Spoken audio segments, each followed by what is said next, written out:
ব্রাহ্মণবাড়িয়ার বিজয়নগর উপজেলার পত্তন ইউনিয়নের ফুলবাড়িয়া ফুটবল খেলার মাঠে অনুষ্ঠিত হল শহীদ রাষ্ট্রপতি জিয়াউর রহমান স্মৃতি ফুটবল টুর্নামেন্ট 2025-এর দ্বিতীয় দিনের খেলা। শনিবার বিকেলে পত্তন উচ্চ বিদ্যালয় মাঠে এই প্রতিযোগিতার দ্বিতীয় দিনের খেলাটি জমকালো আয়োজনে সম্পন্ন হয়। অনুষ্ঠানে সভাপতিত্ব করেন পত্তন ইউনিয়ন বিএনপির সভাপতি এবং টুর্নামেন্ট পরিচালনা কমিটির সভাপতি মোহাম্মদ কালাম মিয়া। সঞ্চালনায় ছিলেন ব্রাহ্মণবাড়িয়া জেলা ছাত্রদলের সাবেক সহ সাংগঠনিক সম্পাদক কৃষিবিদ মোহাম্মদ সাইনুর রহমান হৃদয়। অনুষ্ঠানে প্রধান অতিথি হিসেবে উপস্থিত ছিলেন সিঙ্গারবিল ইউনিয়ন বিএনপির সাংগঠনিক সম্পাদক মোহাম্মদ ইখতিয়ার উদ্দিন ইকতার।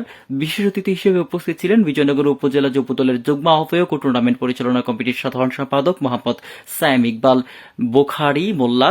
এ সময় অন্যান্য অতিথিদের মধ্যে উপস্থিত ছিলেন পত্তন ইউনিয়ন বিএনপির নেতৃবৃন্দ মানিক সরকার, হাবিবুল্লাহ ভুইয়া, আলফু মিয়া, সোহাগ ভুইয়া, আজাদ মিয়া, আলী আজম, ইউনিয়ন ছাত্রদল সভাপতি ইকবাল ভুইয়া, ইউনিয়ন যুবদলের সভাপতি আলুখা, সাবেক ছাত্রদল নেতা কৃষিবিদ সাইনুর রহমান হৃদয়, স্বেচ্ছাসেবক হিসেবে উপস্থিত ছিলেন জাহাঙ্গীর শাহ, ইউনুস, তাজু, ইয়াকিন প্রমুখ।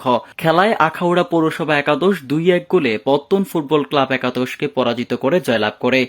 এই ফুটবল টুর্নামেন্ট খেলায় সার্বিক সহযোগিতায় ছিল সৌদি আরব প্রবাসী ও রেমিটেন্স যোদ্ধা মোহাম্মদ রহমত আলী। বিজয়নগর থেকে মোহাম্মদ শামীম মিয়ার রিপোর্ট, আমার বার্তা ডিজিটাল।